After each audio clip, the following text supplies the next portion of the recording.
Thanks for being here, comment why so I know you are ready, and listen to me tell the whole story. The Grand Harbor Hotel rooftop was exactly the kind of place my family loved. It was loud, expensive, and completely devoid of any real warmth. Crystal chandeliers hung from a reinforced glass canopy, catching the fading New York sunset. A jazz trio played smoothly in the corner, providing the perfect soundtrack for rich people making deals disguised as polite conversation. This was my brother Elijah's engagement party. 70 of the city's most elite real estate developers, politicians, and socialites were crammed onto that terrace. I sat at table 9. It was the table closest to the kitchen doors, reserved for distant cousins and people my parents felt obligated to invite but didn't want to look at. My girlfriend, Olivia, sat next to me. She looked beautiful in a simple, unbranded navy dress, her hair pulled back. She didn't have the heavy diamonds or the aggressive designer labels that every other woman in the room wore as armor. She just had this quiet, unbreakable calm about her. At the head table, my father, Robert, stood up. He tapped his knife against his crystal champagne flute. The sharp clinking sound cut through the jazz music and the low hum of voices. The room immediately fell silent. Everyone wanted to hear what the CEO of Henry Real Estate Group had to say. My father smoothed the lapels of his custom tuxedo. He looked out over the crowd, his chest puffed out, radiating that terrifying arrogance I had known my entire life.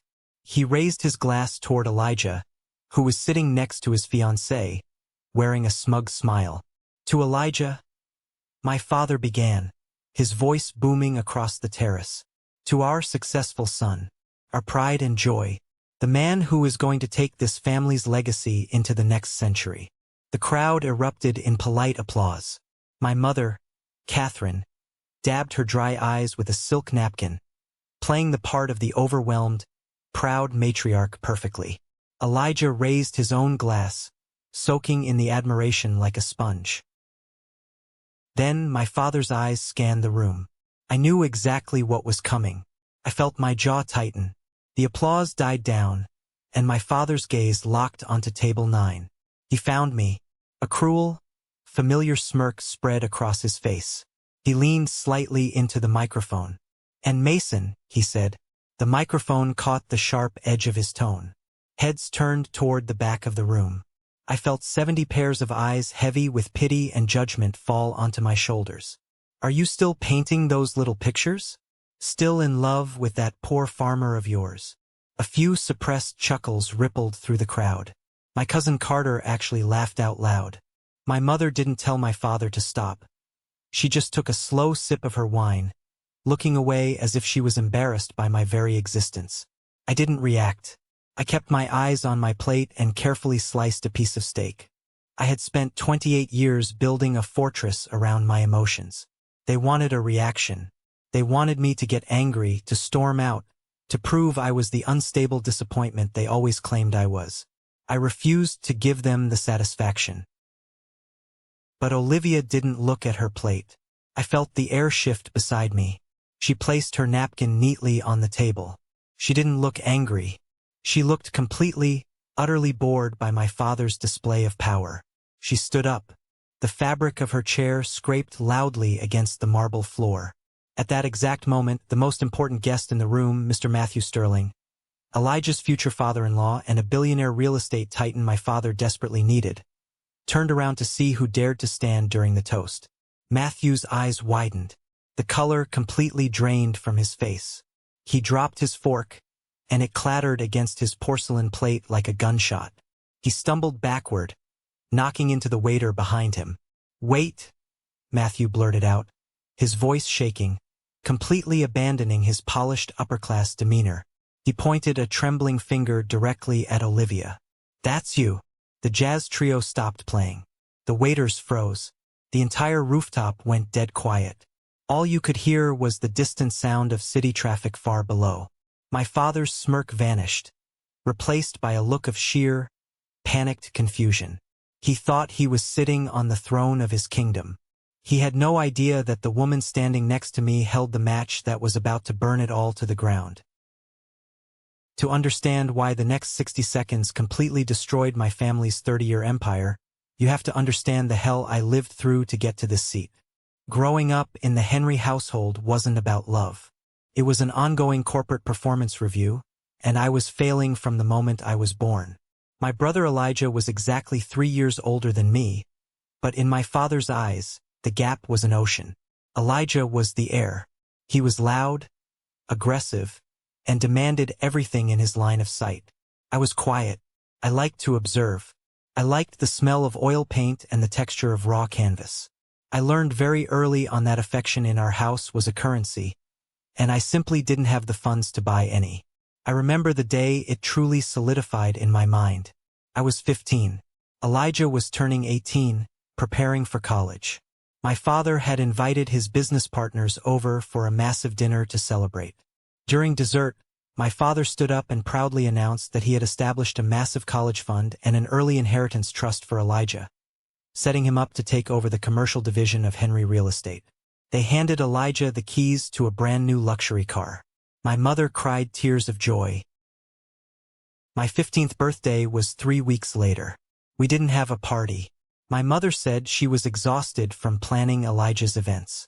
That evening, I walked into my father's home office. I had spent 3 months carving a wooden model of our family home, painting every tiny detail by hand. It was my way of trying to speak his language, trying to show him I cared about the legacy too, just in a different way. I set the model on his heavy mahogany desk. He didn't even look up from his financial reports. "What is this, Mason?" he asked, irritation clipping his words. "It's for my birthday, Dad. I made it for you. It's the house." He finally looked at it. Then he looked at me. "Wood chips and paint. You're 15 years old, Mason. Elijah was already reading market trends at your age. Take this out of here. It's leaving dust on my desk." I stood there, my hands shaking. I picked up the model. As I walked out, I bumped the doorframe, and a small piece of the wooden roof snapped off. He didn't flinch. My mother, Catherine, was always hovering just outside these moments. She was a master of toxic mediation. Later that night, she came into my room. She didn't hug me. She just sighed, sitting on the edge of my bed, careful not to wrinkle her expensive skirt. "You have to be more understanding, Mason," she said softly, but the words felt like sandpaper. "Your brother carries a very heavy burden. He has to carry this entire family. He has to be strong. Your father just wants to make sure you aren't a distraction." A distraction. That was my official title. I wasn't a son. I wasn't a brother. I was a potential liability. They poured every ounce of their resources, their praise, and their energy into Elijah. When Elijah got a C in high school math, my parents hired 3 private tutors and blamed the teacher. When I won a regional art competition, my mother threw the certificate in a drawer because it cluttered the countertops. The tilted scale of our family eventually pushed me completely out of their orbit. I realized that if I stayed, I would spend my entire life starving for a drop of water in a desert they controlled. So I stopped asking. I stopped showing them my work. I packed up my paints, put my head down, and built a wall between my heart and their expectations. When I graduated college, I didn't ask for a dime of that inheritance. I didn't want their money because their money always came with a receipt. I took a job as an art teacher at an underfunded community center in a rough neighborhood on the outskirts of the city. I spent my days handing out cheap watercolors to kids who had harder lives than I could ever imagine. I showed them how to mix colors to create light in the darkness. I was making a fraction of Elijah's starting salary. My car was 12 years old and the heater barely worked. But for the first time in my life, I could breathe. I felt useful. I felt real. I thought I had safely escaped their crosshairs. I was wrong. I didn't realize that in my family, you aren't allowed to just leave. If you aren't serving the empire, you are an enemy of it. If my father was the hammer in our family, my Uncle Joseph was the poison gas. You never saw him coming until you were already choking. Joseph was my father's younger brother. He didn't have the business acumen to run the company, so my father kept him around on the board of directors out of a twisted sense of pity and control. Joseph had been through a brutal divorce a few years prior. The custody battle over his kids had drained him, leaving him bitter, hollow, and desperate to prove his worth to my father. To me, though, Uncle Joseph always played the role of the sympathetic outcast. He was the guy who would pull me aside at family Thanksgiving dinners, hand me a beer, and roll his eyes at my father's arrogant speeches. "Don't let Robert get to you, kid," Joseph would say, clapping me on the shoulder. "You've got a good heart. You're doing real work out there with those kids, not just pushing papers and stealing land like the rest of us." I fell for it. I was so starved for validation from a male figure in my family that I soaked up Joseph's fake empathy. I started confiding in him. I told him about the struggles at the community center. I told him how my meager salary barely covered rent and the extra art supplies I bought for the kids. I told him about my fears, my doubts, and my desperate hope that maybe, one day, my parents would just accept me for who I was. He listened. He nodded. He told me I was brave. Then, one rainy Tuesday evening, the illusion shattered. I had gone to my father's corporate headquarters. It was something I rarely did, but the community center's roof had caved in after a storm. We needed $10,000 just to keep the doors open. I had swallowed every ounce of my pride to go there and ask my father for a charitable donation. Not for me, for the kids.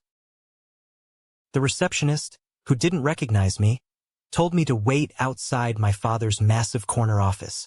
The heavy oak door was slightly ajar.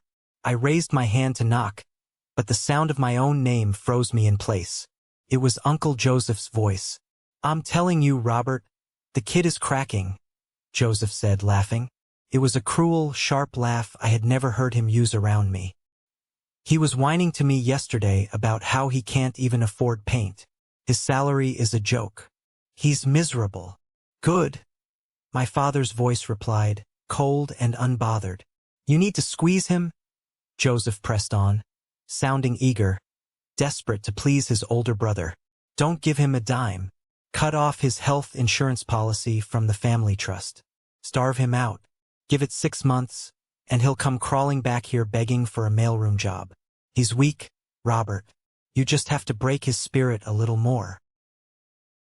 I stood in the carpeted hallway, the rain dripping from my coat onto the pristine floor. My chest tightened so hard I thought my ribs would crack.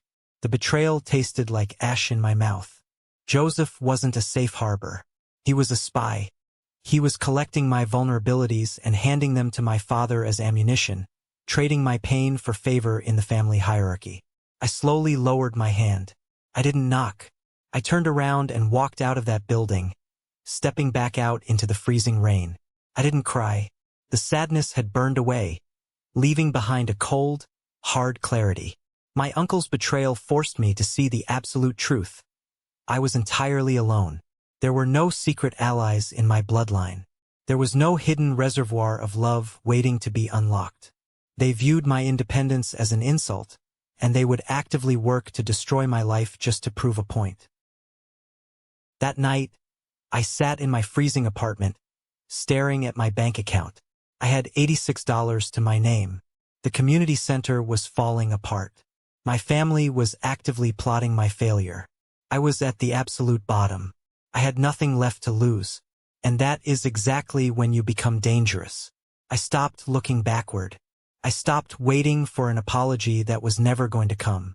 I poured every ounce of my anger and my energy into my work. I started applying for independent grants. I worked nights at a hardware store to buy supplies for the kids. I built calluses on my hands and armor over my heart. I thought I had seen the worst they had to offer. But my mother still had one final lesson to teach me about conditional love. 2 years after the incident with Uncle Joseph, something incredible happened. Despite the lack of funding, my students at the community center created a mural project that caught the attention of the mayor's office. It was a massive piece depicting the history of our city through the eyes of its working-class immigrants.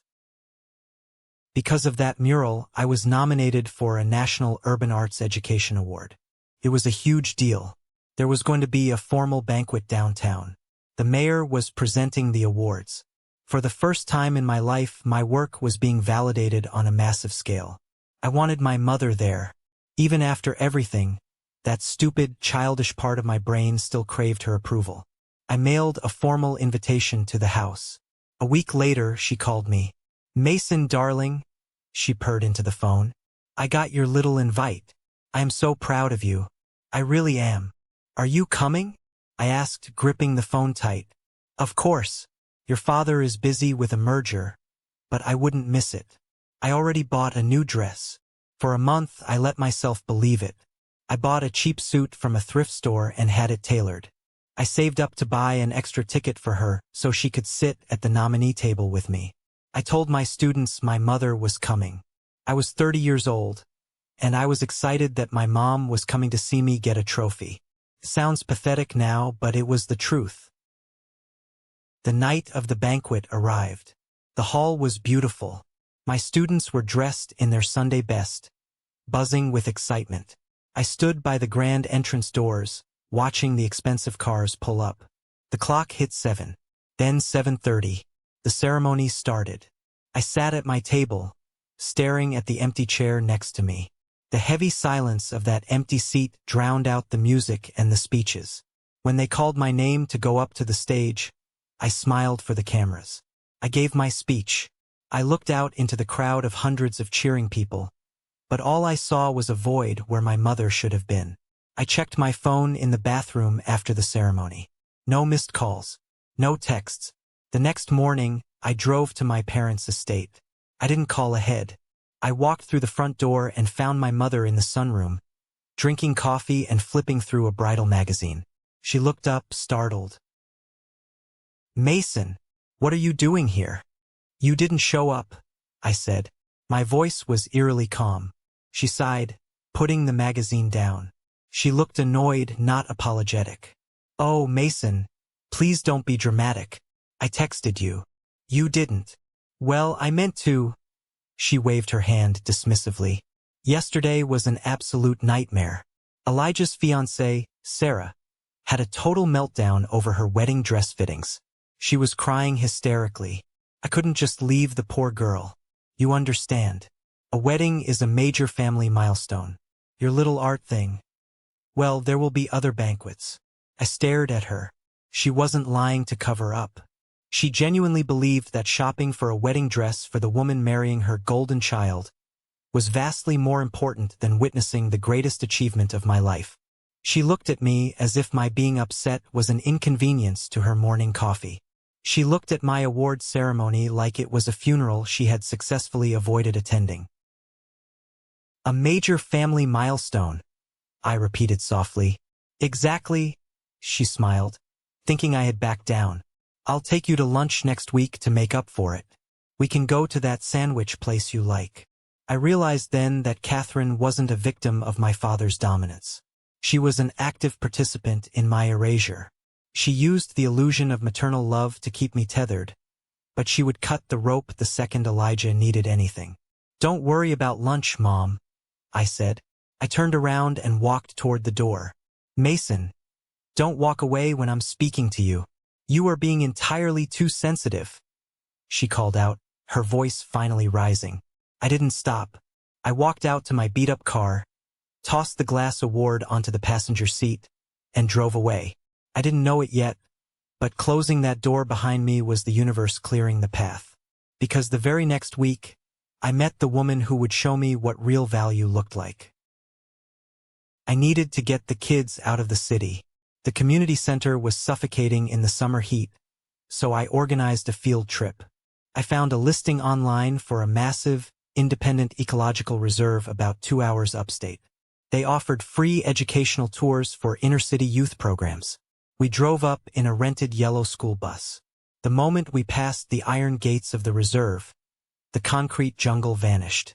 Rolling green hills, massive automated greenhouses, and acres of restored forests stretched out as far as the eye could see. The kids pressed their faces against the glass in awe. We parked near a large, rustic barn that served as an educational hub. A woman walked out to meet us. This was Olivia. She wasn't wearing a blazer or holding a clipboard. She was wearing faded denim overalls, heavy rubber work boots caked in fresh mud, and a worn-out flannel shirt rolled up to her elbows. Her hair was tied back in a messy braid, and she had a smudge of dirt across her left cheek. She held a heavy wooden crate of seedlings against her hip like it weighed nothing. "You must be Mason," she said, setting the crate down and wiping her hand on her jeans before shaking mine. Her grip was firm. Her eyes were sharp, intelligent, and incredibly warm. "I'm Olivia. I manage the grounds." For the next 4 hours, I watched this woman captivate 30 chaotic teenagers. She didn't talk down to them. She handed them shovels. She let them get their hands deep into the dark, rich soil. She taught them how a dying ecosystem could be brought back to life if you just paid attention to what the roots needed. I was mesmerized. In my world, women dressed to intimidate. My mother and the women my brother dated wore their wealth like armor, constantly calculating the net worth of everyone in the room. Olivia didn't care about any of that. She was grounded. She was real. During the lunch break, while the kids ate sandwiches on the grass, I walked over to where she was repairing a drip irrigation line. I handed her a bottle of water. "You're good with them," I said, sitting on an overturned bucket. "They're good kids," she replied, taking a drink and wiping her forehead with the back of her arm. "They just need to know that growth takes time. People in the city expect everything instantly. Out here, you have to be patient. You have to nurture things." We started talking. Really talking. I didn't tell her about my father's empire or my brother's luxury cars. I told her about my art. I told her about how hard it was to keep the center funded. I told her about the exhaustion of trying to prove my worth to people who refused to see me. She listened. She didn't offer empty platitudes or unsolicited advice. She just looked at me with those steady eyes and said, "Value isn't something someone else assigns to you, Mason. It's what you build with your own 2 hands." I felt something shift inside my chest. A heavy, frozen block of resentment that I had carried for decades began to crack. I started driving up to the reserve on weekends. I told her I wanted to volunteer, to help her with the planting. But really, I just wanted to be near her. We spent hours working side by side in silence. We ate cheap diner food on the tailgate of her dusty pickup truck. We fell in love slowly, naturally, like a quiet sunrise. She told me she lived in a small cabin on the edge of the property. She told me she loved the quiet life. I loved her for it. I loved that she didn't care about high society. I loved that she was exactly who she appeared to be. A hardworking, brilliant woman whose hands were calloused from real labor. I was happy. Truly, deeply happy for the first time in my adult life. But my family had a radar for my happiness, and they couldn't stand it. While I was building a new life with Olivia, my past was preparing to launch a devastating attack. And the weapon they used wasn't a family member. It was my best friend. John was the manager of the community center. We had worked side by side for 5 years. We painted walls together, chased down truants together, and split cheap pizzas when our paychecks were late. I considered him a brother, the brother Elijah never was. But I forgot a fundamental rule of the world I came from. Everyone has a price. The community center sat on a prime piece of corner real estate in a neighborhood that was rapidly gentrifying. We didn't own the building. We leased it from an old private trust. For months, John and I had been working on a massive grant proposal to buy the building outright so the kids would never lose their safe haven. I had poured hundreds of hours into drafting the legal framework and the artistic vision for the space. One Thursday afternoon, I walked into the center. The lights were mostly off. The kids hadn't arrived yet. I saw John standing by the front desk. Next to him was a man in a sharp, $1,000 suit holding a leather briefcase. A corporate lawyer. My stomach dropped. I knew that suit. I knew the aggressive posture. That lawyer worked for Henry Real Estate Group. He worked for my brother, Elijah. "John? What's going on?" I asked, walking forward. John wouldn't look me in the eye. He shuffled his feet, staring at the scuffed linoleum floor. The lawyer smiled. A predatory, terrifyingly polite smile. "Mason," the lawyer said smoothly, "we're just finalizing some paperwork. Elijah sends his regards." "Paperwork for what?" I demanded, my voice echoing in the empty hall. The lawyer handed me a crisp, white envelope. Notice of eviction. Henry Real Estate Group officially purchased this building and the surrounding block this morning. We are tearing it down to build luxury condos. You have 30 days to vacate. The words hit me like a physical blow. Couldn't breathe. I looked at John. His face was pale, sweating. John, I whispered, stepping toward him. How did they know? How did they know the trust was willing to sell? We were the only ones who had the contact information. We were submitting our grant tomorrow. John finally looked up. His eyes were defensive, hard. Look, Mason, be reasonable. We were never going to get that grant. We're bleeding money. Your brother, he reached out to me. He offered me a way out. A way out. I yelled, the anger finally bursting through my chest. You sold us out? For what? A promotion. John spat back, his voice rising to match mine. He offered me a director-level position at Henry Group's philanthropic wing. 6 figures, Mason. Benefits. A real office. I can't eat noble intentions. I have a mortgage. I felt the blood rushing in my ears. Elijah didn't even want this neighborhood. It wasn't his usual demographic. He bought this building for one reason and one reason only, to destroy the only thing I had built, to force me to my knees, and he used my best friend to hold the knife.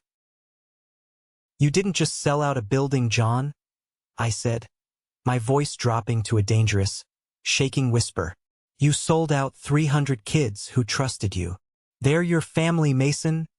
John deflected, grabbing his jacket. Take it up with them. I'm done playing savior. He walked out the door with the lawyer. I stood alone in the dark hallway of the center. I looked at the murals on the wall, the messy art supplies, the worn-out chairs. Everything I had fought for was gone, snatched away by a stroke of my brother's pen and the greed of a friend. I drove to the estate that night. I didn't cry. I was shaking with a rage so deep it felt cold. When I parked my truck outside Olivia's cabin, she came out onto the porch. She saw my face and immediately knew. She pulled me inside. She didn't ask questions. She just held me while I finally broke down. I told her everything. I told her how Elijah had bought the building. I told her about John's betrayal. I told her how my family would never, ever stop punishing me for refusing to bow to them. I have nothing, I whispered, burying my face in my hands. I'm 28 years old, and they just wiped me out. Olivia knelt in front of me. She took my hands, my shaking, paint-stained hands, and held them tightly in hers. Her eyes were completely clear, completely devoid of fear. They didn't wipe you out, Mason, she said softly, but with a terrifying intensity. They just made the biggest mistake of their pathetic lives. I didn't understand what she meant then. I just thought she was trying to comfort me. I had no idea that beneath the flannel shirt and the dirt on her boots, the woman holding my hands possessed enough power to crush my father's empire into dust. Next week is Elijah's engagement dinner, I said, my voice hoarse. My parents want me there to parade their victory. They want me to show up broken. Olivia stood up, her jaw set into a hard, unyielding line. We're going, she said. Olivia, no. You don't know these people. They will tear you apart just to get to me. She smiled. It wasn't a warm smile. It was the smile of a predator watching a trap spring shut. Let them try, Mason. I think it's time I formally met your family. I should have known better than to bring Olivia to the family dinner leading up to the engagement party. It was a private affair at my parents' estate. Just the immediate family. A warm-up round for the main event. My mother insisted I bring my little friend so she could evaluate her. I tried to tell Olivia we could skip it, but she was adamant. We arrived at the mansion on Friday night. Olivia didn't dress up. She wore clean dark jeans, a plain white sweater, and a pair of leather boots that had clearly seen miles of dirt roads. Beside the marble pillars and the European sports cars in my father's driveway, she looked like an alien. We walked into the formal dining room. The heavy oak table was set with silver and fine china. My father, Robert, sat at the head. My mother, Catherine, sat to his right, wearing a silk blouse that cost more than my car. Elijah and his fiancée, Sarah, were lounging on the velvet chairs, drinking imported wine. Carter, my obnoxious cousin who basically lived at the house, was already laughing at something Elijah said. The laughter stopped the second we walked in. 5 pairs of eyes snapped to Olivia. I watched them perform a visual autopsy on her. They took in her unstyled hair, her lack of jewelry, the sensible boots. I could practically hear the cash registers in their heads ringing up a total of $0.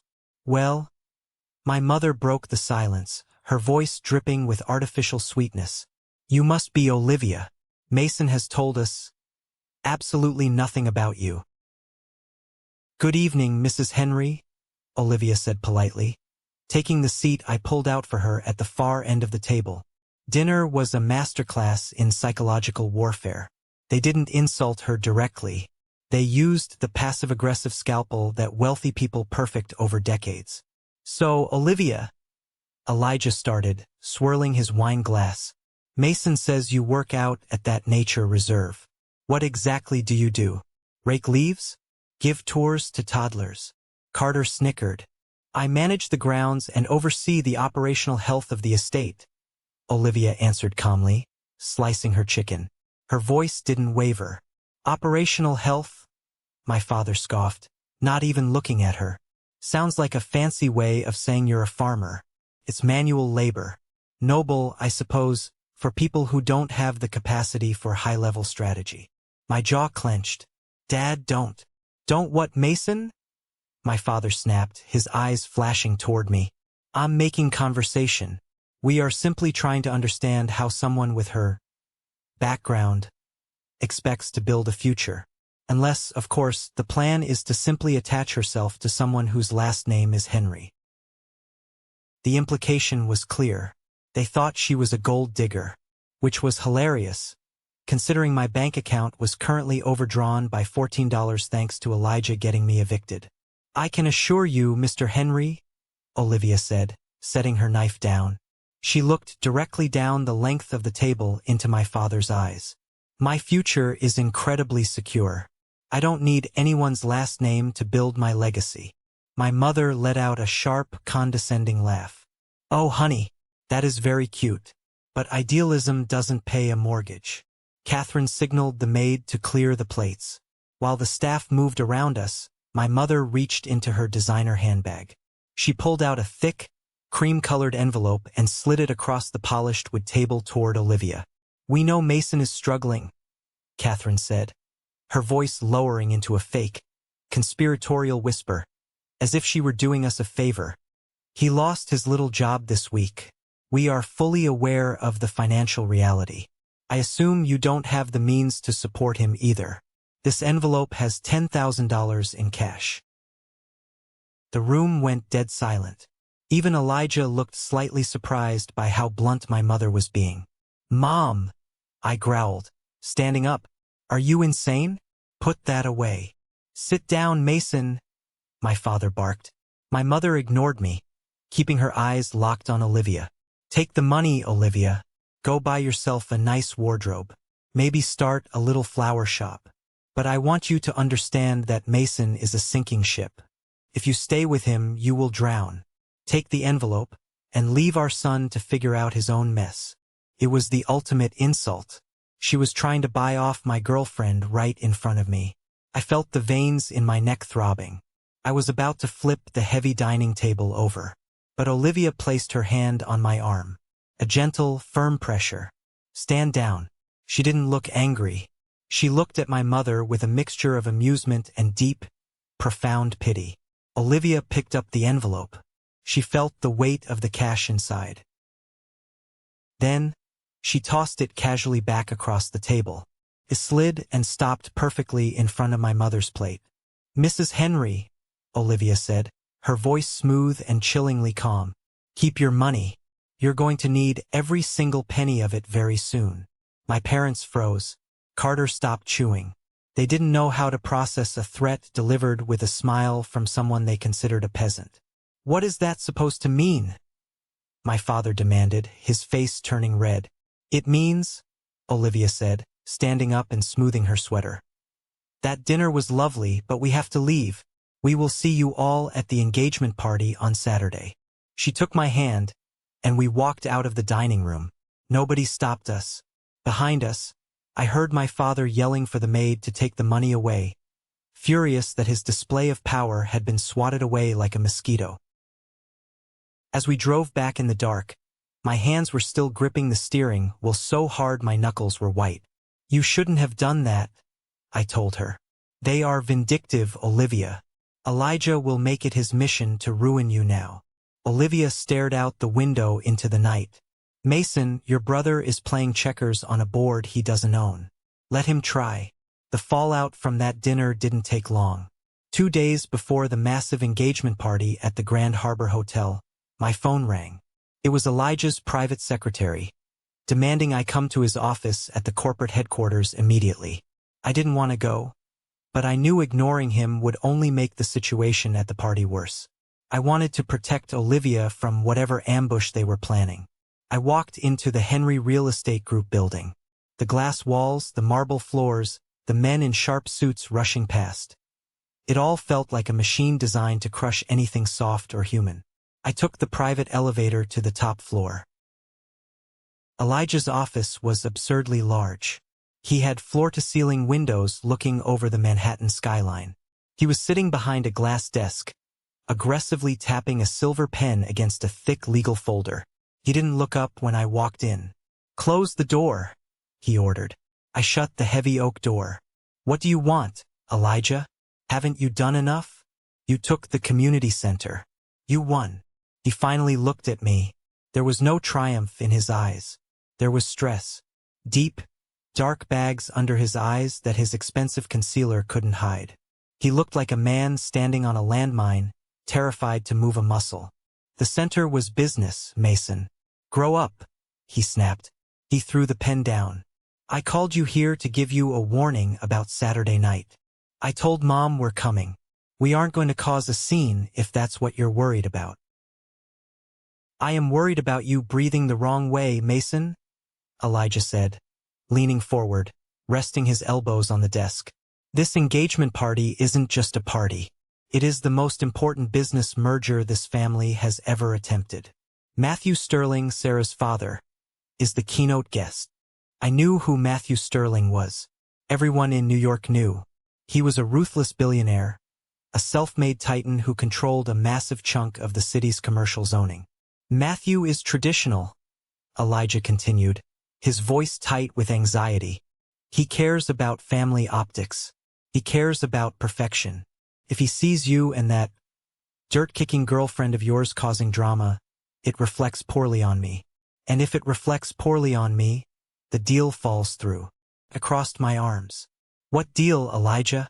You guys have more money than God. Why are you sweating so hard?" Elijah hesitated. For a split second, the arrogant facade slipped, and I saw genuine panic. He rubbed his temples. "We need Matthew. Dad over-leveraged the company on a massive commercial development down in the harbor.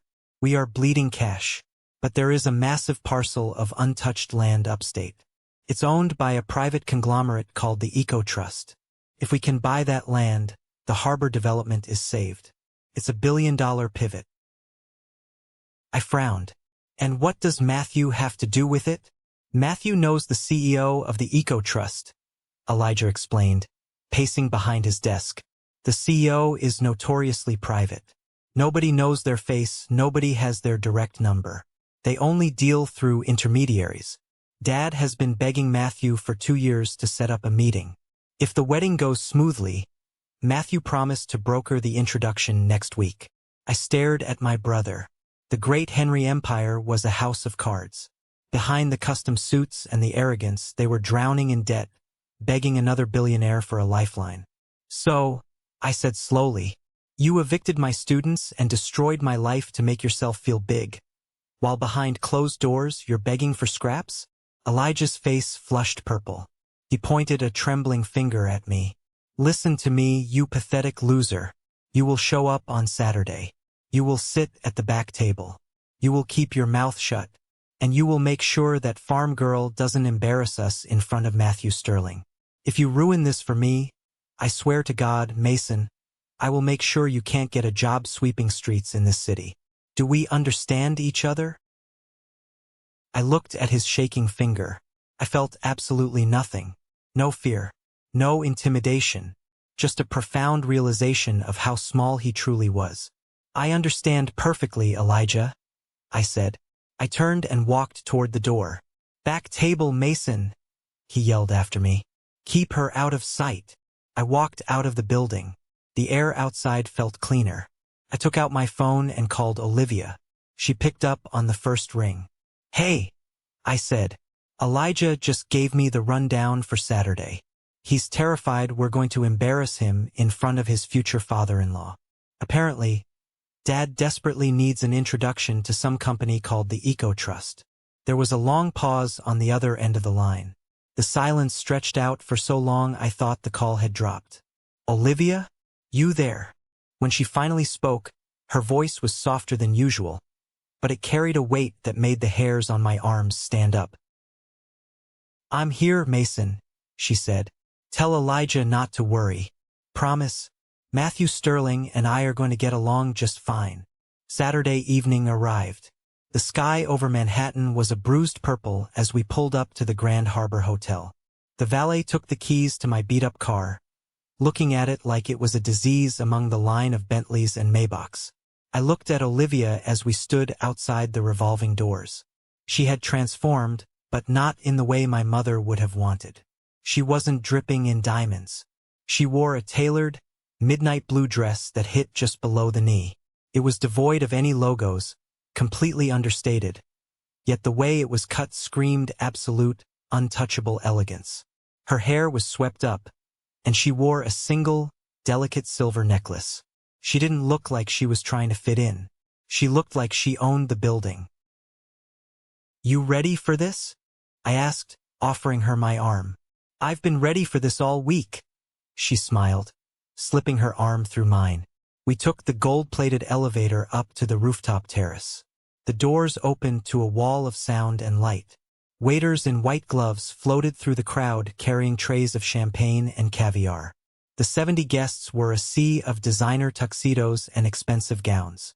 The moment we stepped off the elevator, the invisible tripwires of my family's social radar went off. My cousin Carter was the first to approach. He was holding a drink, his face already flushed.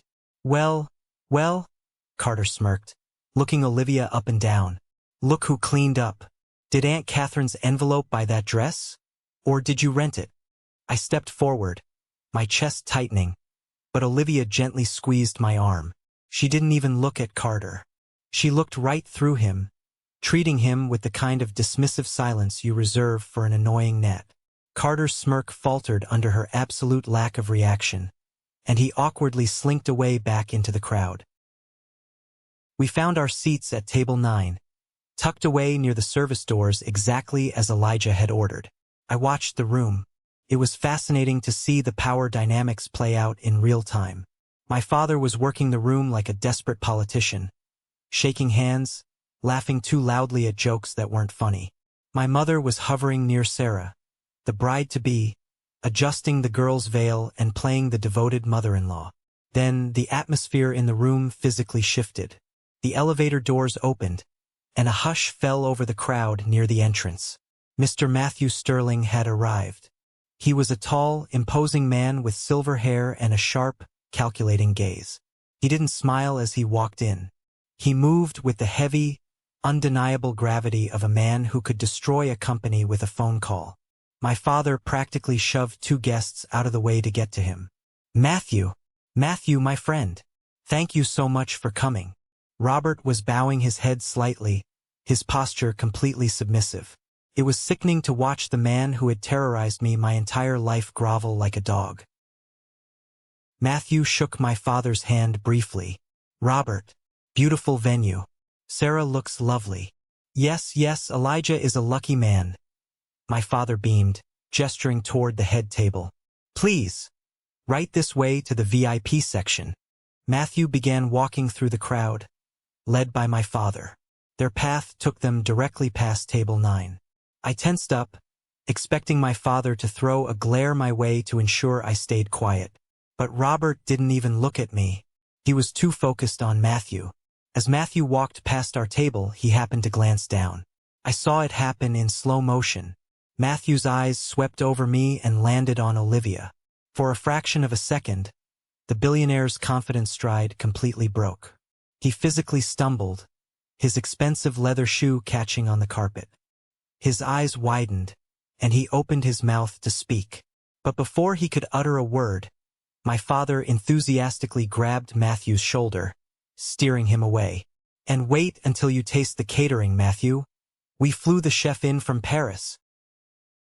Matthew was dragged toward the front of the room, but he kept looking over his shoulder, back at our table.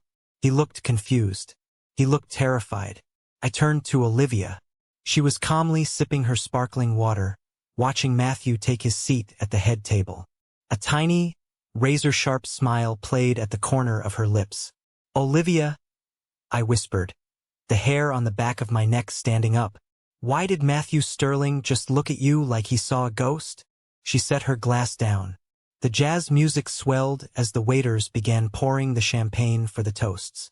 "Because Mason," she said softly, her eyes locking onto my father at the front of the room. "He knows exactly who I am. And in about 5 minutes, your father is going to find out too." The glass in my father's hand tapped against the microphone. The room fell silent. The storm was here. The sharp ringing of my father's knife against his crystal champagne glass echoed across the rooftop terrace. The jazz band immediately stopped playing. The low hum of wealthy people discussing their investment portfolios and summer homes fell completely silent. Everyone turned their attention to the head of the table. My father, Robert Henry, stood tall, his custom tuxedo perfectly pressed, his chest puffed out with the kind of aggressive pride that only comes from thinking you own the world. He looked out over the 70 guests.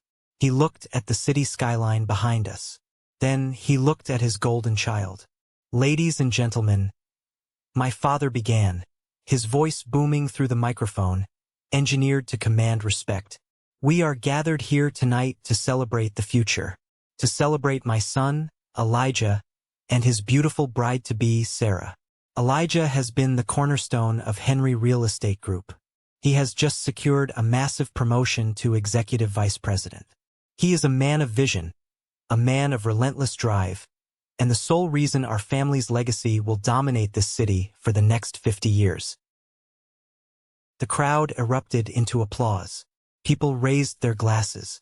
Elijah sat there soaking it in, a smug, satisfied smile plastered across his face. My mother, Catherine, wiped a fake tear from her eye, playing the role of the devoted matriarch to absolute perfection. My father raised his hand, signaling for quiet. The applause died down. He wasn't finished. He needed a punchline. He needed a contrast to make Elijah shine even brighter. And in our family, I was always the contrast. His eyes scanned the room, sweeping past the billionaires and the politicians, until they locked onto table 9. My table, the table shoved near the kitchen doors. A cruel, familiar smirk spread across my father's face. He leaned closer to the microphone. "And then, of course, there is my other son, Mason," my father said. The microphone picked up the sharp, mocking edge in his tone. 70 pairs of eyes whipped around to look at me. I felt the collective weight of their pity and judgment pressing down on my shoulders.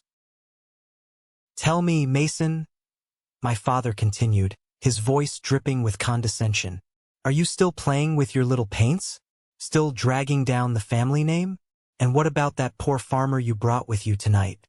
Is she going to grow some carrots to pay your rent now that you don't have a job?" A ripple of cruel laughter washed through the crowd. My cousin Carter snorted into his drink. Elijah grinned. My mother didn't say a word to stop him. She simply took a slow sip of her expensive wine and looked away. They wanted me to break. They wanted me to yell, to storm out, to prove I was the unstable, overly sensitive disappointment they always claimed I was. I felt my jaw lock. My hands clenched into fists under the table.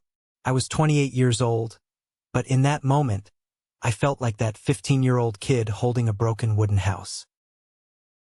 But Olivia didn't flinch. She didn't look down at her plate. She didn't look embarrassed.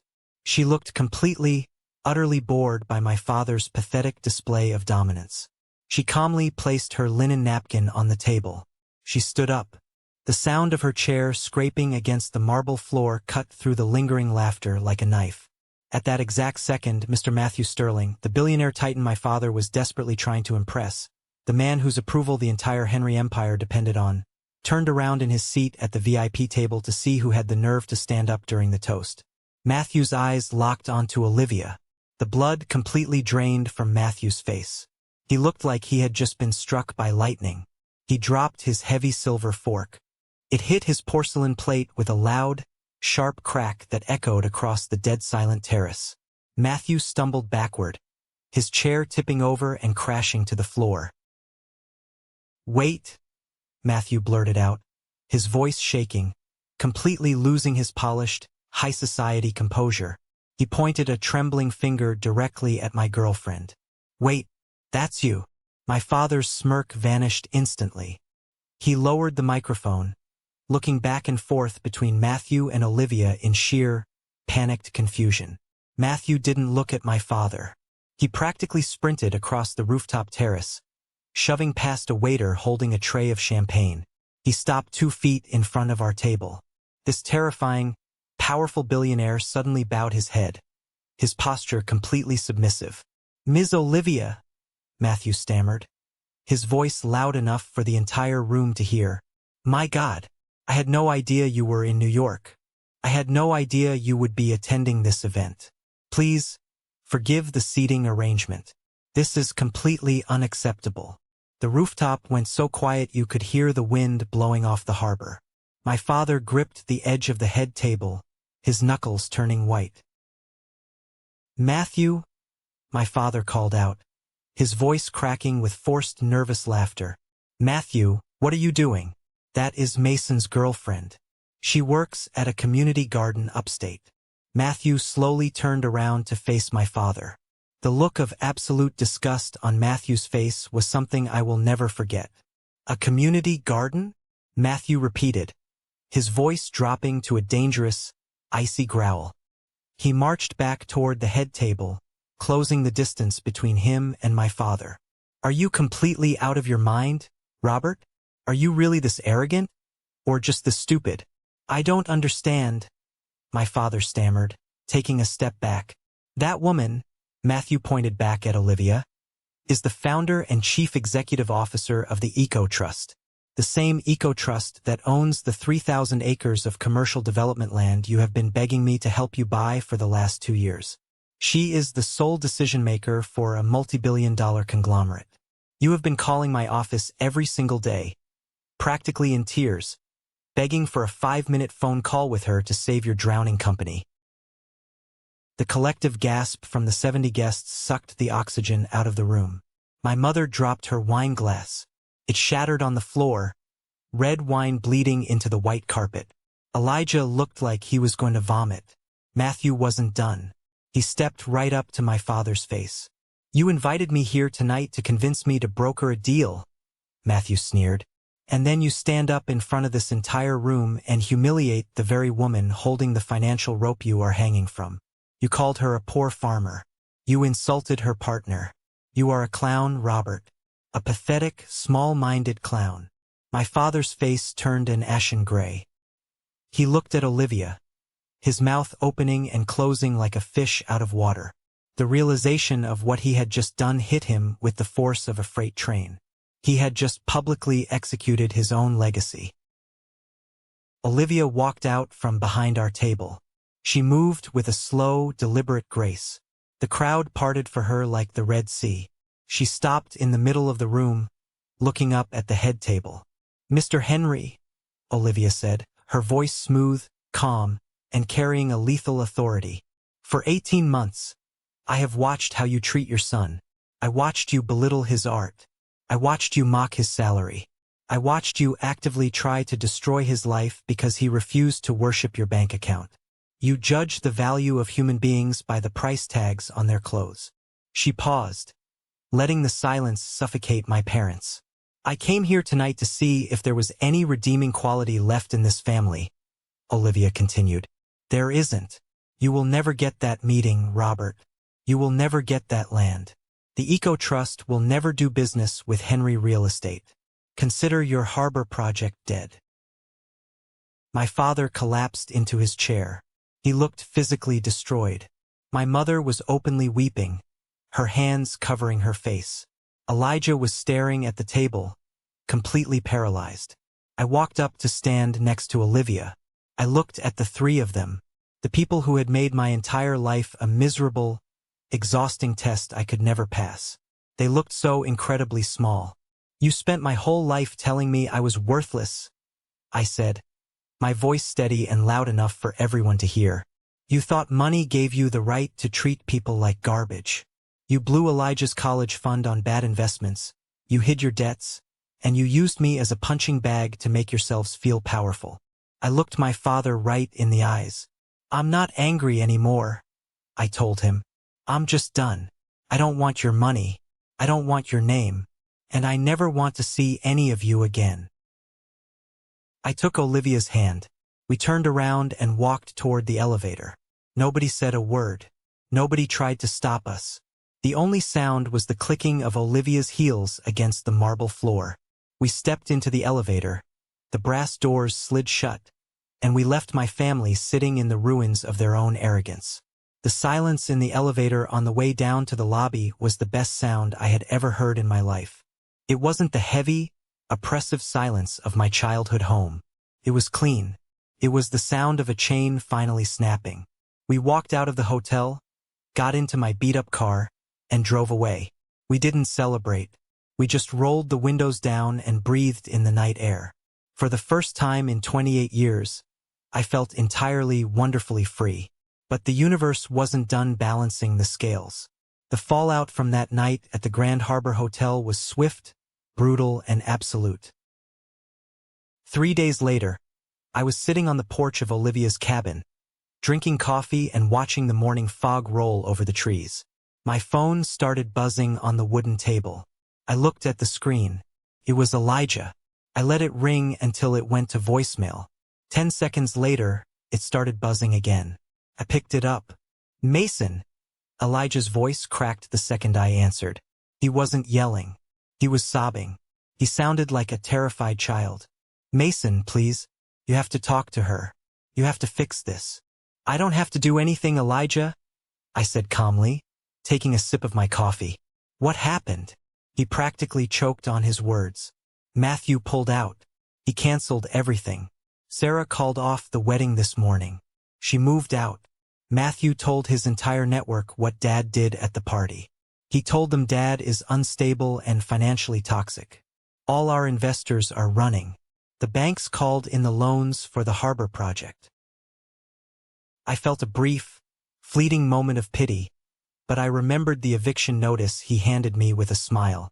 I remembered my students crying when the community center doors were locked. Actions have consequences, Elijah, I said. You guys built a house out of arrogance. A strong wind was always going to knock it down. It's worse than that, Elijah whispered, panic fully taking over his voice. Dad ordered a full emergency audit to try and scrape together enough liquid cash to pay off the bank. The auditors, they found my accounts. I sat up a little straighter. What accounts? Elijah broke down completely. Through the tears and the hyperventilating, the truth finally spilled out. The golden child, the brilliant executive vice president, was a complete fraud. For the last 3 years, Elijah had been secretly embezzling millions of dollars from the company's operational funds. He had taken massive, reckless gambles on offshore cryptocurrency schemes that completely tanked. He was drowning in personal debt from high-stakes gambling and luxury car leases he couldn't afford. I tried to fix it, Elijah cried. I thought if I bought the land your community center was on, I could flip it to a commercial developer quickly and cover my tracks before the audit. That's why I evicted you, Mason. I needed the cash immediately. I was desperate. He hadn't targeted my center just out of spite. He targeted it because he was a desperate criminal trying to hide his own incompetence. The great, untouchable Elijah was nothing but a thief in $1,000 suit. What did Dad do? I asked, my voice completely flat. He lost his mind, Elijah sobbed. He threw a glass at the wall. He fired me on the spot. He's talking to a lawyer right now to see if he can avoid going to prison for my financial mismanagement. Mason, please. If Olivia just signs the land deal for the Eco Trust, the banks will back off. I'll go to rehab. I'll do whatever you want. Please save us. You don't get it, Elijah, I said. There is no us. You burned that bridge a long time ago. Call a lawyer. I hung up the phone and blocked his number. Over the next month, I watched the Henry Real Estate Group collapse from a distance. It was on the local news. Without Matthew Sterling's backing and the Eco Trust land deal, the harbor project defaulted. The banks seized my father's corporate headquarters. The company was forced to file for bankruptcy protection. My Uncle Joseph, the man who had played both sides and fed my father information to ruin me, lost his cushy board seat and his salary. He tried to sue my father for severance, which only dragged the family name further through the mud in a messy, public legal battle. It was like watching a group of sharks turn on each other the second the water got warm. My mother, Catherine, suffered perhaps the most painful defeat of all for a woman in her position. Her social standing evaporated overnight. The wealthy elite of New York do not tolerate public embarrassment or financial failure. She was quietly removed from the boards of her charity organizations. Her invitations to galas stopped coming. The country club suspended their membership due to unpaid dues. She had spent her entire life judging people by their wealth, and now she had to wake up every morning and look in the mirror at a woman who had absolutely nothing left but a ruined reputation. It felt like a funeral for a family I never really had. I didn't rejoice in their pain, but I didn't mourn them either. I was too busy building my own life. 6 months passed. The winter thawed into a bright, vibrant spring. Without the crushing weight of my family's judgment, my life flourished in ways I never thought possible. With Olivia's guidance, I applied for federal grants using a new nonprofit structure. We didn't just get the funding. We received a massive endowment from an independent arts foundation. I opened a brand new, state-of-the-art community center on the other side of the city. We had real studios, top-tier supplies, and enough space to help double the number of kids. It was a Tuesday afternoon. I was in the main studio, helping a group of teenagers mix acrylics for a mural, when the receptionist walked in. She looked incredibly uncomfortable. Mason, she said hesitantly, there are 2 people in the lobby asking for you. They say they're your parents. I put my paintbrush down. I wiped my hands on a rag, took a deep breath, and walked out to the front. My father and mother were standing near the entrance, looking completely out of place among the bright finger paintings and the worn couches. They looked like they had aged 10 years in 6 months. My father was wearing a suit, but it wasn't custom-tailored anymore.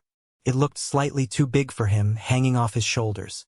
His hair was thinner, his posture defeated. My mother looked small. She wasn't wearing any heavy jewelry, and she kept her eyes glued to the floor. I stopped 10 feet away from them. I didn't offer a hug. I didn't smile. I just waited. My father cleared his throat. He tried to muster up that old, booming CEO voice, but it came out raspy and weak. Hello, Mason, he said. What are you doing here, Robert? I asked. I didn't call him Dad. My mother flinched at the sound of his first name. She finally looked up at me, her eyes brimming with tears. Mason, please, don't be like this. We're your family. We've been through hell. Elijah is facing fraud charges. We had to sell the estate just to pay the legal fees. We're living in a condo in Queens. I read the news, I said, my voice completely void of emotion. What do you want? My father stepped forward, holding his hands up in a placating gesture. We want to apologize, Mason. We were wrong. We pushed you too hard. We didn't understand your path. But we're here now. We want to make things right. We want to be a family again. He paused, licking his dry lips. And We know you have influence with Olivia. The Eco Trust is expanding. They are looking for commercial project managers. I have 30 years of experience. Mason, if you could just put in a good word, just get me an interview with her. We could start over. I stared at him. It was almost funny. Even now, standing in the ashes of his own life, he couldn't see past his own greed. You aren't apologizing to your son, I said, my voice sharp and clear. You are apologizing to my connections. You are mourning your bank account, not your family. You don't miss me. You miss the power you thought you had over me. That's not true, my mother cried out, stepping forward. We love you, Mason. You are all we have left. You had me for 28 years. I fired back, the raw honesty finally pouring out. And you spent every single one of those years making sure I knew I was a disappointment. You missed my awards. You mocked my salary. You tried to bribe my girlfriend to leave me. You sat by while Elijah stole the building right out from under my kids. You didn't love me when you had millions, and you don't love me now that you're broke. You just need a life raft. My father looked at the floor. He knew I was right. That is my final offer, I interrupted, stepping back and pointing toward the glass doors. Leave my center. Now. They looked at my face. They saw the cold, unbreakable resolve in my eyes. The old Mason, the boy who craved their approval, was dead. They turned around and walked out into the busy city street, disappearing into the crowd. I watched them go, and I felt nothing but peace. That weekend, I drove upstate to Olivia's property. I thought I knew everything about her, but she still had surprises left. We were walking past the main greenhouses when she led me down a gravel path toward a massive, restored timber barn tucked behind a hill. I had never been inside it. She pulled a heavy set of keys from her pocket and unlocked the sliding wooden doors. She pushed them open, and the late afternoon sun flooded the interior. I stopped dead in my tracks. My jaw literally dropped. The barn was immaculate. The floor was polished concrete. And sitting perfectly spaced out in the massive room was a collection of cars that would make any billionaire weep.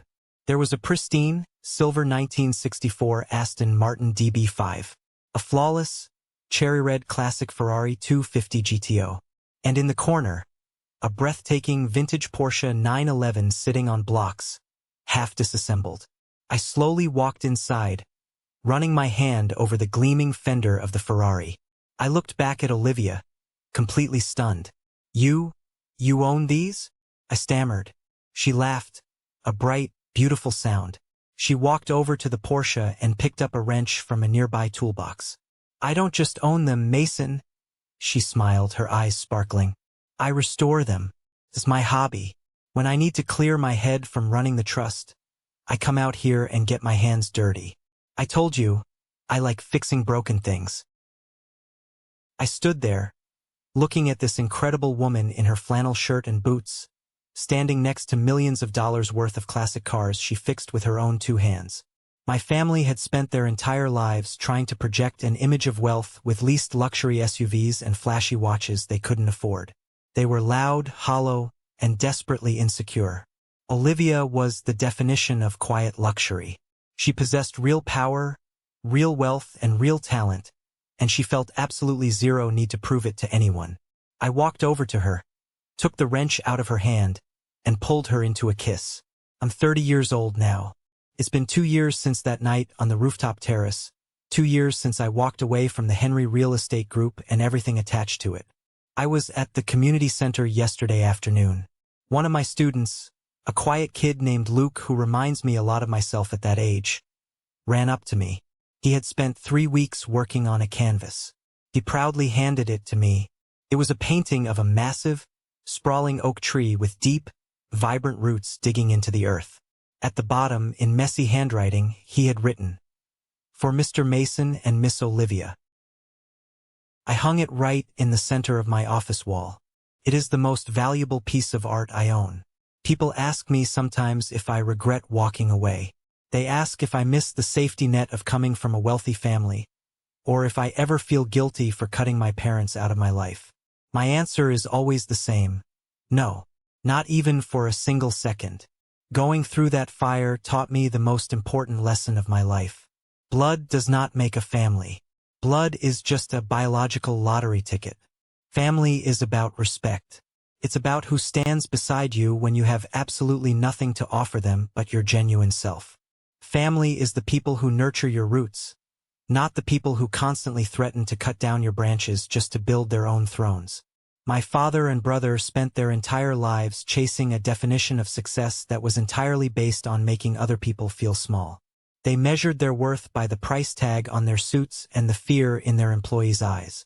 And in the end, that relentless, arrogant pursuit left them with absolutely nothing. No empire, no legacy, no family, just a pile of debt and a hollow reputation. I used to think that the best revenge would be to stand over them and watch them suffer. I used to fantasize about screaming in their faces and making them feel the pain they caused me. But I realized that true revenge doesn't look like anger. True revenge looks like absolute, unbothered happiness. Revenge is waking up on a Sunday morning, making coffee in the kitchen of the eco-estate, and watching Olivia laugh as she wrestles with our 2 rescue dogs in the yard. Revenge is looking at the bank account for my community center and seeing it fully funded, knowing we are actually changing kids' lives. Revenge is looking in the mirror and knowing that every single thing I have, I built with my own hands and my own integrity. They wanted me to be a failure, and the greatest insult I could ever give them was to build a beautiful, peaceful life where their opinions, their money, and their existence simply do not matter anymore. Thank you for sticking around and listening to my story. I know it was a long one, but it felt good to finally get it all out there. I hope this resonated with you in some way. Whether you're dealing with a toxic workplace, fake friends, or a family that just refuses to see your true value, I hope you know that you don't have to stay in a room where you are constantly disrespected. You have the power to walk out that door and build your own table. Have you ever found yourself in a similar situation? Have you ever had to walk away from people you thought you couldn't live without, only to realize it was the best decision you ever made? I want to read your stories. Drop them down in the comments below. And finally, if you made it all the way to this exact second of the video, I want you to go down to the comments and just type the letter W. That stands for winner. It's our little secret code. It lets me know that you are part of the 1% Club, the group of amazing, dedicated people who stick around until the very end. When I see that W, I know exactly who the real ones are. Please hit that like button if you enjoyed the story, and make sure you follow the channel so we can hang out again. I've got a lot more stories to share with you all. Take care of yourselves, protect your peace, and I will see you in the next one.